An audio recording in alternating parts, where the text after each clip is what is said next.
नमस्कार audience.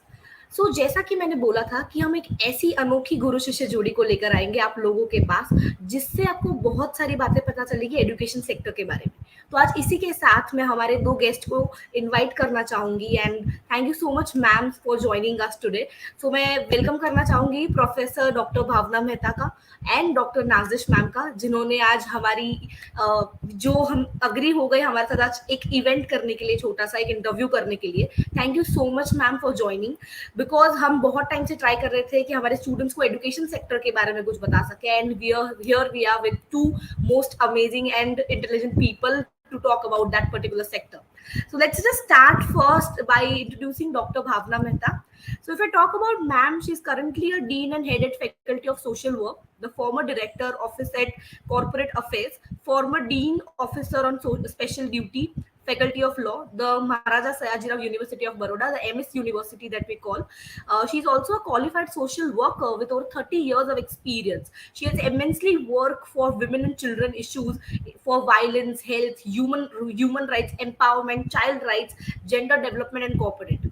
So when I talk about ma'am, what I feel is more than education, ma'am is someone who will be giving us an experience, a tint of what social work is actually.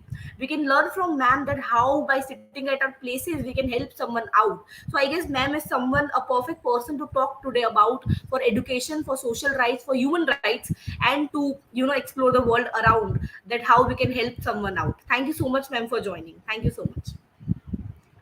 जब हमने गुरु की बात कर ली है तो आते हैं हम डॉक्टर नाजिश यानी कि भावना मैम की शिष्य के ऊपर। Doctor Nazish Campwala is currently the regional coordinator under Saksham Pramaan project of faculty of social work, the MS university of Baroda.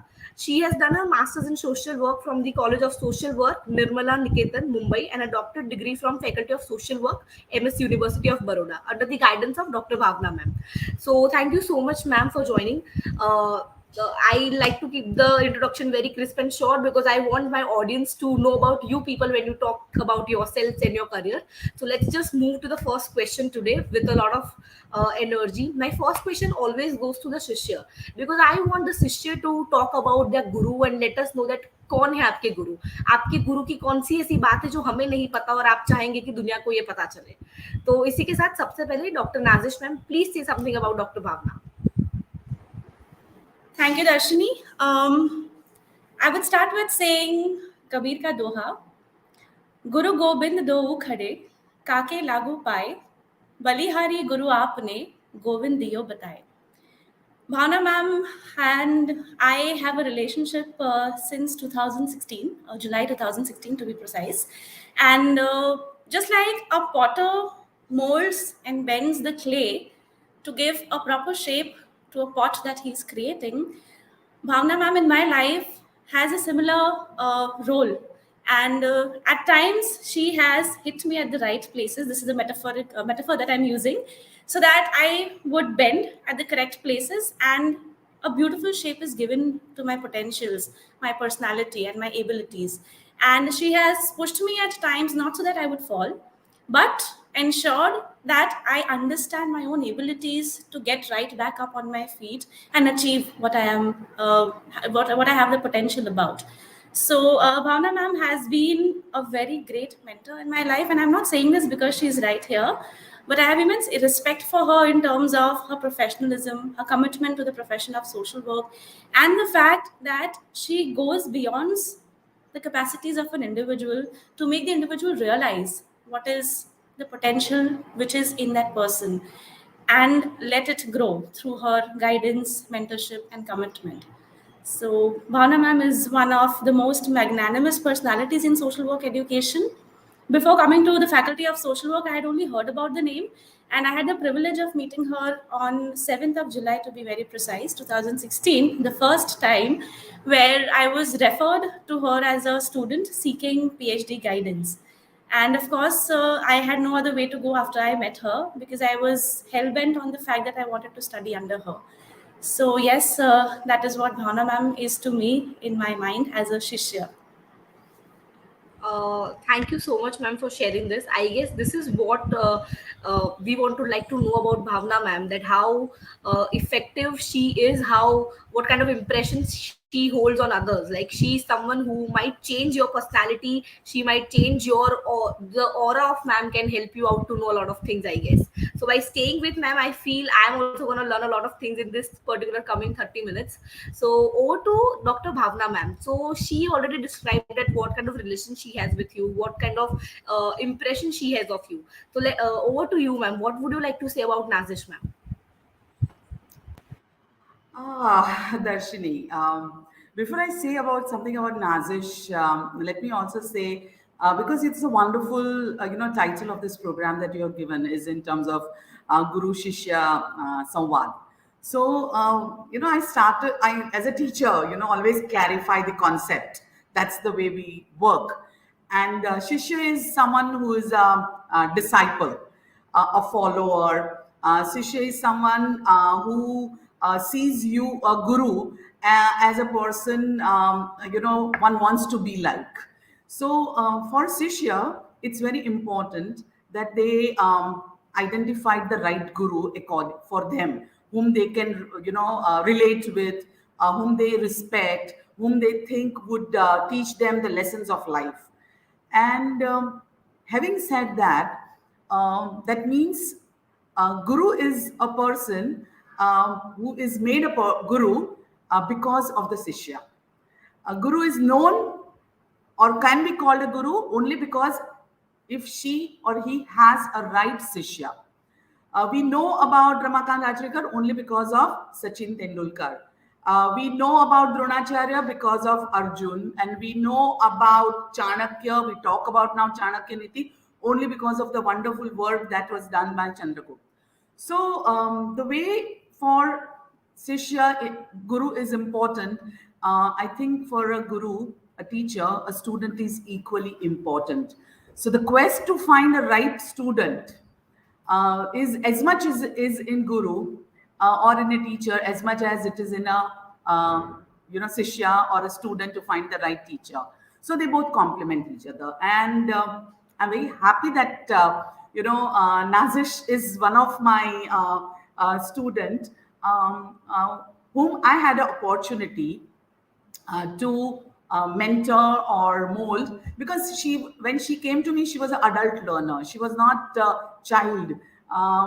Because the way you teach children is very different than the way you teach adult. For adult, it is more a andrology, a facilitative learning, and a teacher would like to see oneself in one's student. So Nazish is one such kind. So all the qualities that she described about me, I felt Nazish had, and have. And I'm very fortunate that she's my, she still considers me as her guru, because now we work together. But the role, though has changed a bit, I continue to be her teacher. Sometimes I have to remind herself that Bhavna, she's no more, she's now more a colleague, but it continues to be, that journey has still continued. Thank you so much, ma'am. So that is what I would like to share with the audience, that this is what a guru shishya is. Like, it are times that the guru and shishya jodi somewhere becomes colleagues, and then also having the same respect that Nazish ma'am has for Bhavna ma'am, and the same kind of love that Bhavna ma'am has for Nazish. That is something is what we call the guru shishya jodi that we are talking about, and this is the bond that we like to showcase our audiences right now. So let's just jump into the career part of both of you. So it's a very interesting career option when we move talk about the students. So more or less interesting, it is also a very responsible career option.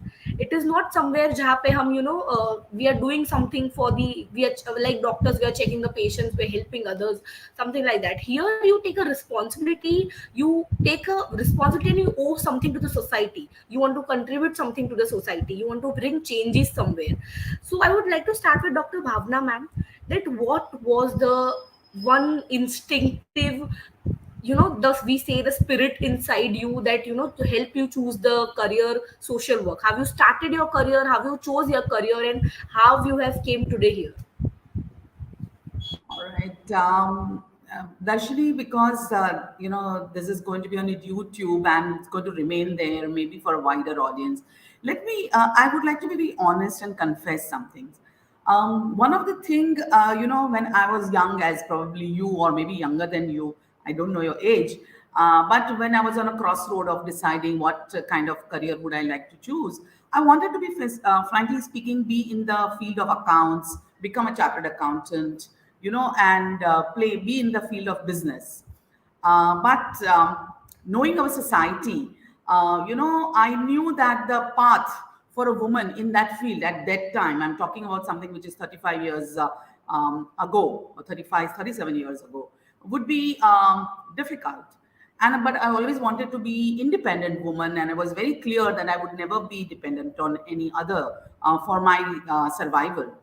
So, what was best that was possible for a woman to do in a society, in that circumstances, while she would be in a common field outside in a public domain, at the same time be independent and will be able to perform quote unquote the gender roles that has been assigned to her in an Indian society.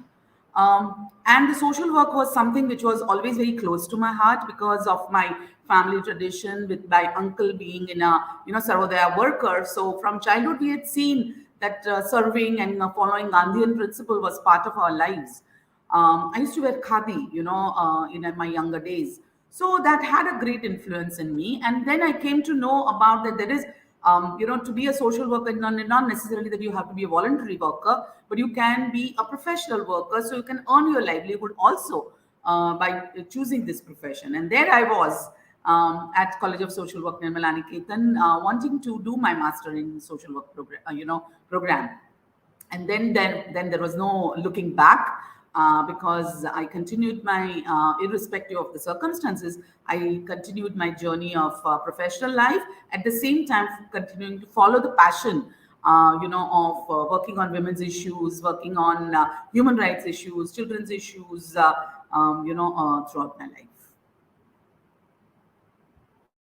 Thank you so much, ma'am, for sharing this. So, obviously, my next question is to Nazish, ma'am. I really feel that currently, if we talk about the young people, they think that working in a social work field, would I be able to? How will be I, financially help my family? They think about money more nowadays. So, even when a lot of people wants to choose that particular career, they think twice and thrice. That do I really want to? They think it's like a हम secondary career option में इसको pursue कर सकते हैं, something like that. A lot of people think that. So I would like to know that someone coming from your age, like you, thinking like you would have started choosing this career 7, 8, 9 years back, right?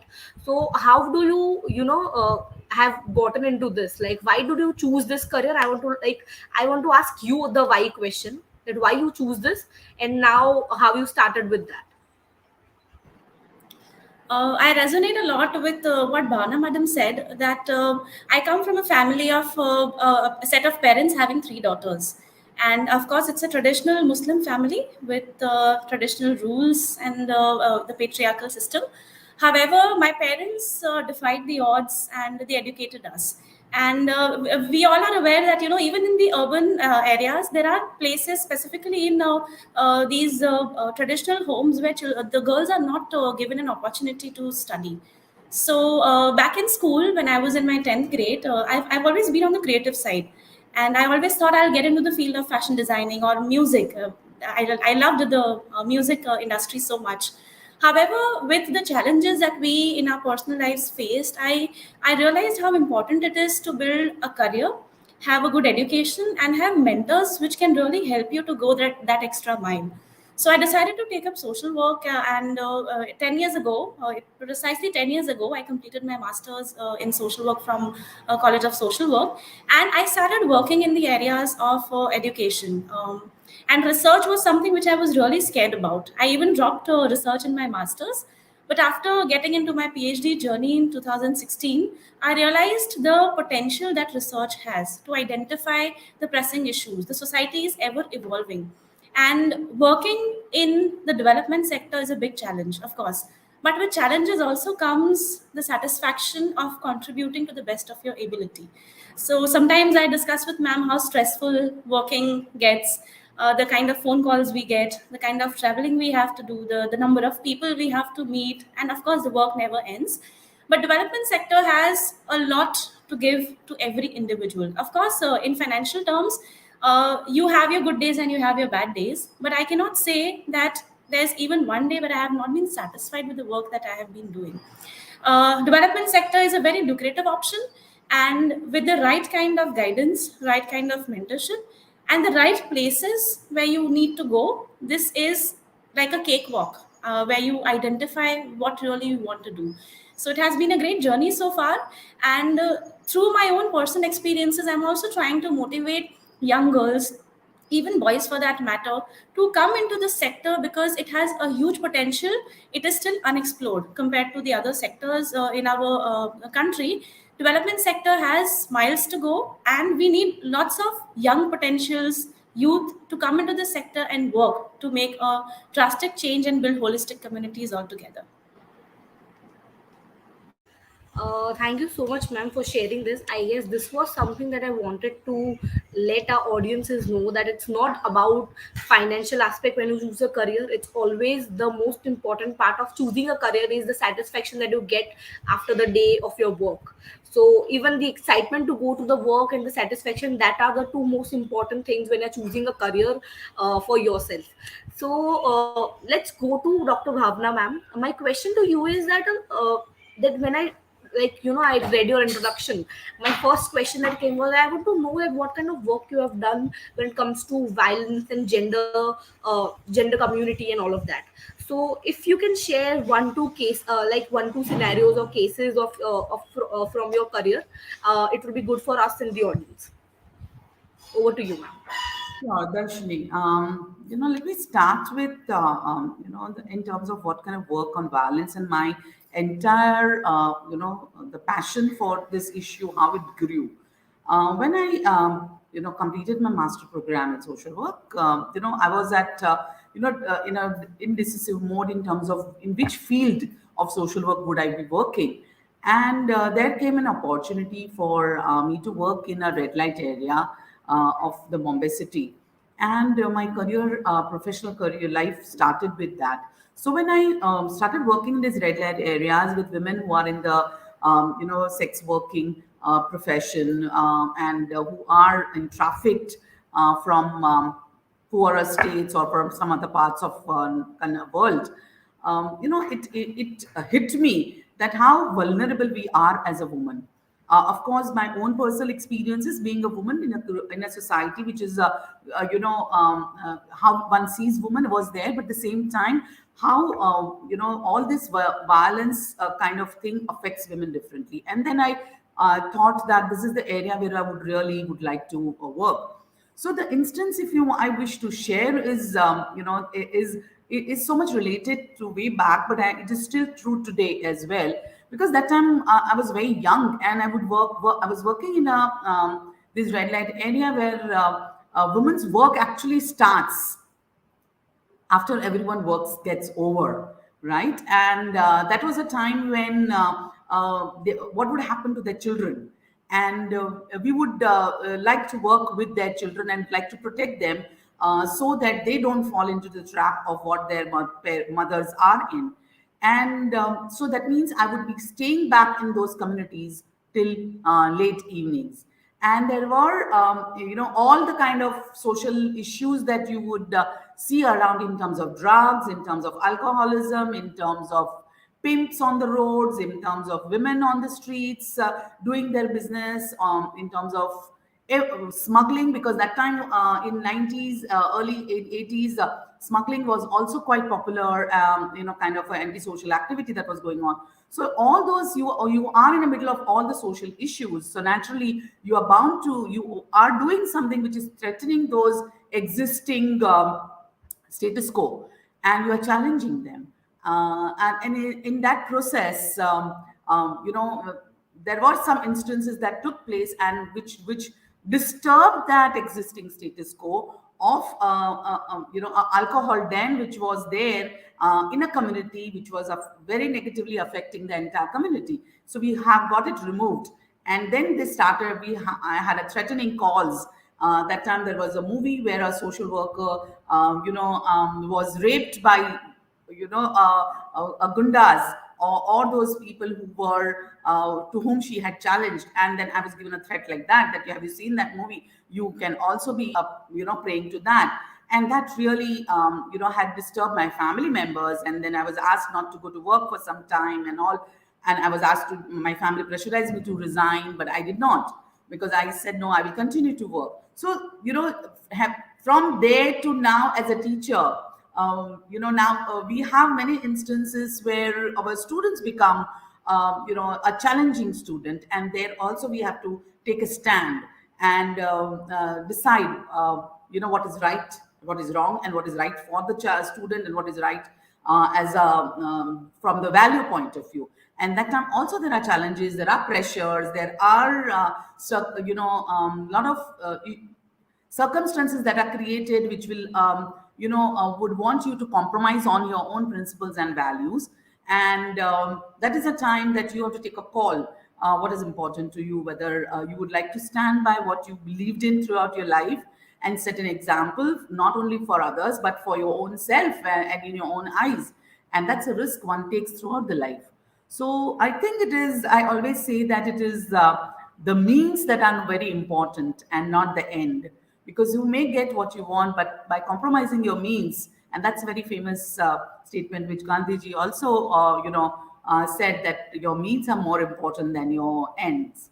You may not achieve your goal, but so far as you're on the right track, that's the good satisfaction one can have. Darshini. Thank you so much, ma'am. I mean, discussing about your case from the Mumbai red light area that you were talking about, and then what I really feel is like when you were discussing, I got goosebumps when you're talking about that case of the rape.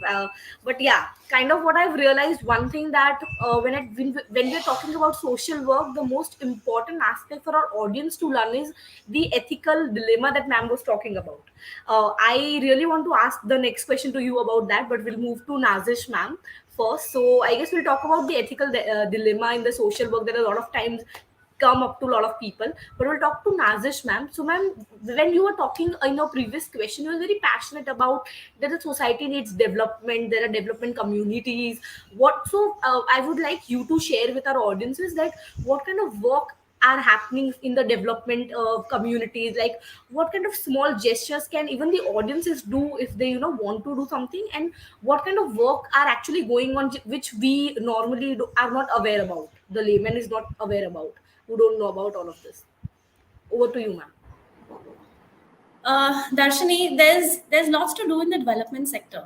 So every time, of course, we at Faculty of Social Work, under the guidance of Madam, we take up a lot of research projects, and we have worked in different areas in terms of education, in terms of health. Right now, we are working on a massive project, and we get to know, we learn many things when we are doing that project, which we thought we already knew, but on a very superficial level. So one thing which I would like to tell everyone is that development sector is huge, and if there's anything you can be, you can choose to be anything, learn to be kind, because you don't know what the other person you might encounter anywhere that you're going might be going through. So in our journey on specifically in terms of research, we meet many people, and on a superficial level, I would like to say appearances are deceptive. You may feel that the person looks like a thug, but there is deep inside, there is some crisis which is going on with that individual, and we need to identify that. So many a times, I'll give my example. We traveled in my personal life, apart from the work what we are doing. My sister is associated with a school in the village, a very remote village in Kalon, and we used to go there for Sunday bridge schooling to teach the children over there. And of course, alcoholism, domestic violence, drug use and abuse is very prevalent in everywhere, not only in rural areas but urban areas as well. And when we used to go there for the bridge classes, there was set of parents who would stop their children from coming to school. And Sunday, of course, the schools are shut, but these were the children who really had a hard time learning and getting back to school. So 3-4 of us used to go there to that school and teach those children so that they could be brought back from that gap the bridge could be built to normalcy where the children could actually come to school and study. Now, in that sense, there was a group of parents who would come to the school, drag their children away, and say, "कि नहीं नहीं, Sunday को थोड़ी कोई पढ़ता है. Let's not send the children to school." We thought, of course, in social work, we have certain qualities which we have to abide by. We cannot be very rude with them. We have to sympathize. We have to empathize.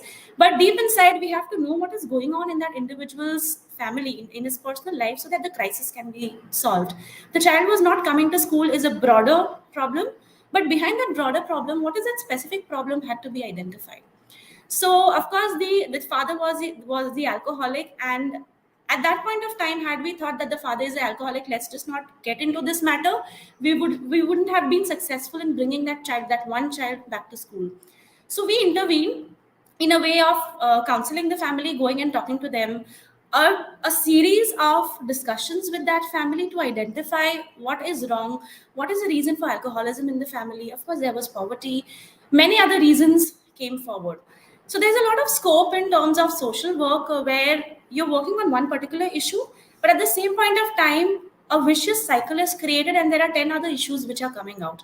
So as a social worker, as a social work professional, it builds your capacities, your capabilities to look at multiple issues from one perspective, from one lens, and try to bring about or resolve those situations so that the ultimate objective of ensuring that a holistic objective is achieved needs to be done. So it's a vast field, and of course, there are challenges. There are going to be ethical dilemmas, like Madam said. There may be times where you are stereotyped, you will be harassed, but we must not stop. And if there is fear, you have to feel the fear and do it anyway. That is what I've learned in my journey so far. Darshini. Thank you so much, ma'am. So, also, I would like to say that a lot of time we wander into the social work field that how we are going to help someone out, what will be the reason. So, I guess I would like to share one thing with my audience right now. When Nazish ma'am talk about the vicious circle that we are talking about, I guess it's always education. The education one of the key role that it plays out. If someone wants to get out of poverty, unemployment, or anything, I would like to share with my audience, help them to get educated. If you want someone to get out of anything, help them with education. I guess education is somewhere a good key to a lot of problems. So yeah, my next question goes to Dr. Bhavna. When you talk about the social dilemma, my direct instinct came was, it's not a social dilemma like I have two chocolates, whom to give. It's not a social dilemma. I would like to share that to the audience. It's not a social dilemma. Dilemma is when you know that a particular child lives in that certain area and you cannot get that particular children out of that situation, and you're still into dilemma. You want that child to stay with her mother, but yet not in the same area, the red light area. How the education will be affected by staying in the same area and yet not taking that child from that area. So I guess that kind of situation is a social dilemma.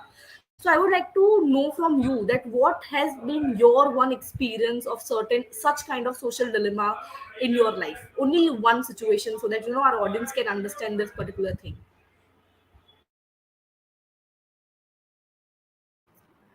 Yes, Darshini, we go across, this all the time. I worked on the issue of domestic violence a lot, right? And that has been a passion that I've been following now for more than 30 years. And this comes across all the time because you see a woman who is battered, abused, green and blue all the time. And it is not just a physical abuse, but it could be a psychological abuse. It is breaking a person's self-esteem, self-confidence, making a wife feel worthless in spite of doing everything for the family. And that's what those kind of cases, when it comes to you, sometimes you feel, why this woman is hanging around with this man. She should just leave him. What is that compulsion?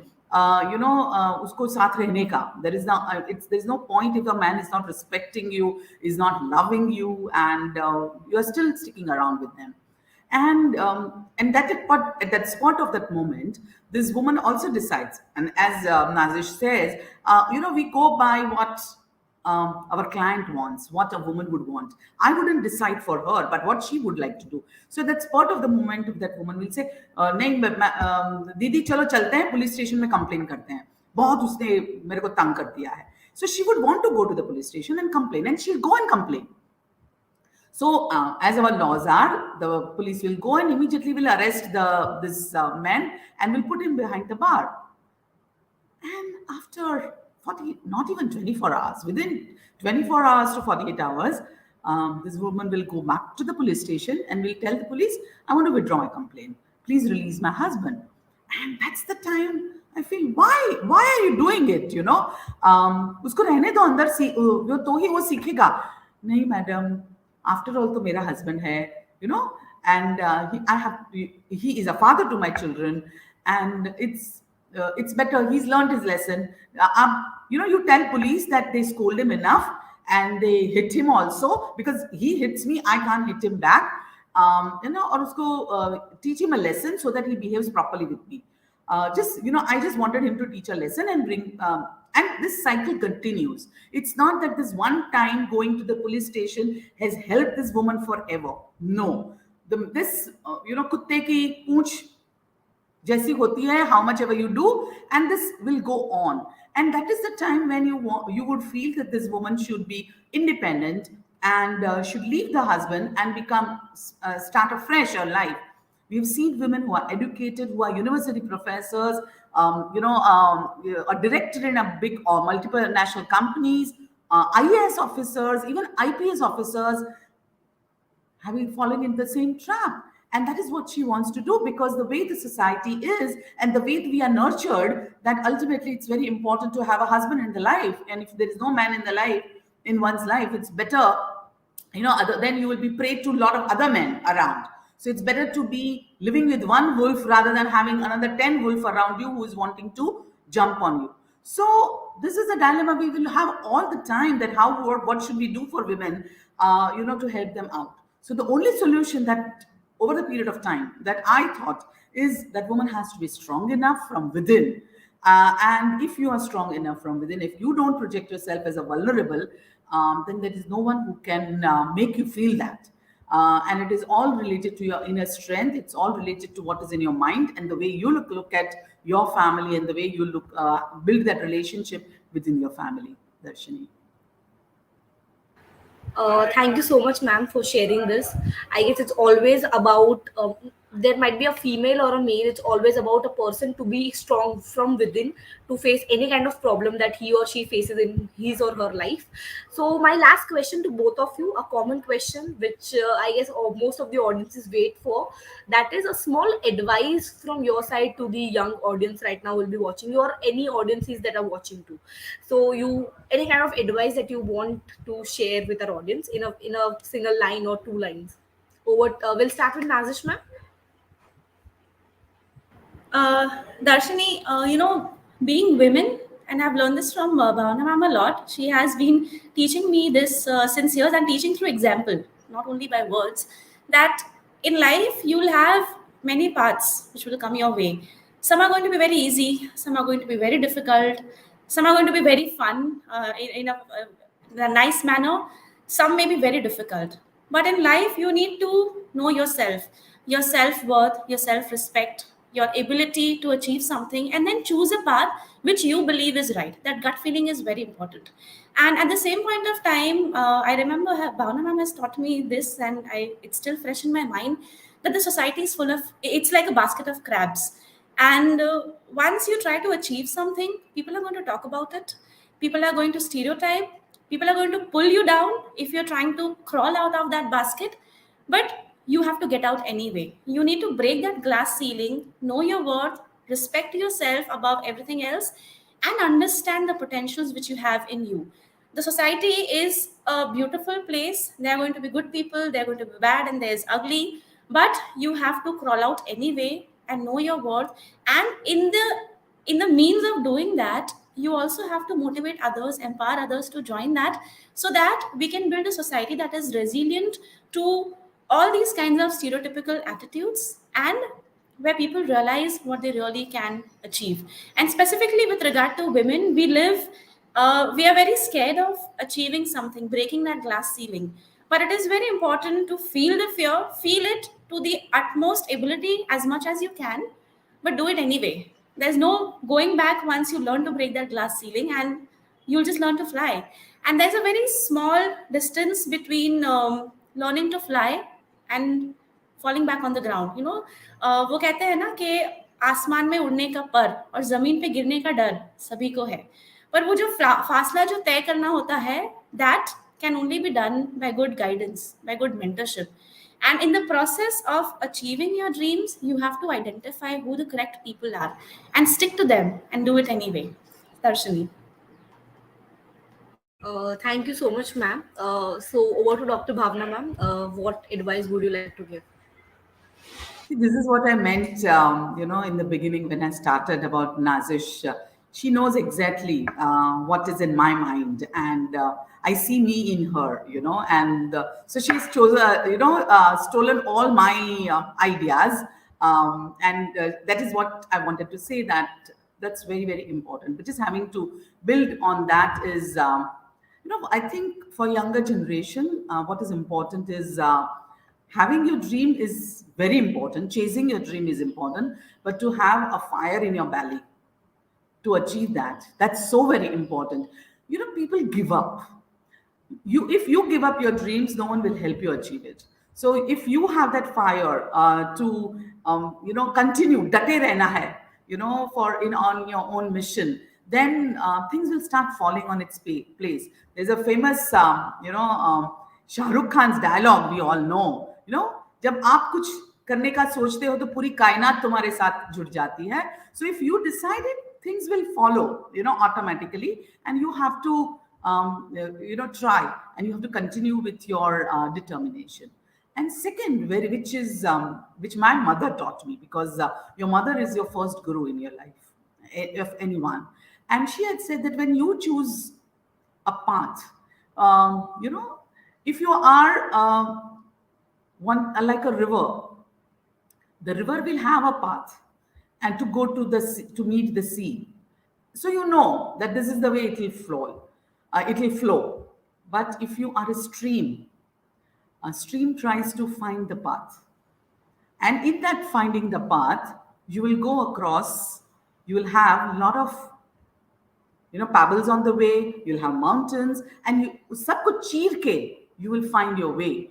So be a stream, find your own path. You will meet your destination wherever it is. You'll meet the goal, whatever it is, but you have to continue that fight. That's very, very important for this younger generation. Because today's younger generation is more like that butterfly who flies from one flower to another to another. Ye nahi mila to aur ye nahi mila. They want to have multiple degrees. So they want to try their hands on commerce. They also want to do MBA. They also want to do MSW. We get students who have some 3 to 4 master degrees, 1 or 2 PhDs. So confused, right? Degrees are there to support you. I cannot say that being in the field of education, they are not important. They are important. But after that, your life education, your life skills are more important, who will make you and lead you to success. Thank you so much, ma'am. So, audience, we are here like ending the show. Thank you so much, Bhavna ma'am, Nazish ma'am, for the entire session. It was a great pleasure hearing both of you. I mean, I have learned a lot of things, especially the cases you both shared, the advices you gave to the young audiences right now, and to the audience we have right now. So, thank you so much for joining. It was a great pleasure. Listening to both of you. It was motivational, inspirational. So thank you so much. And here, audience, saying you a goodbye for today. We'll see you the next Sunday, the same time. So bye bye, and thank you, everyone.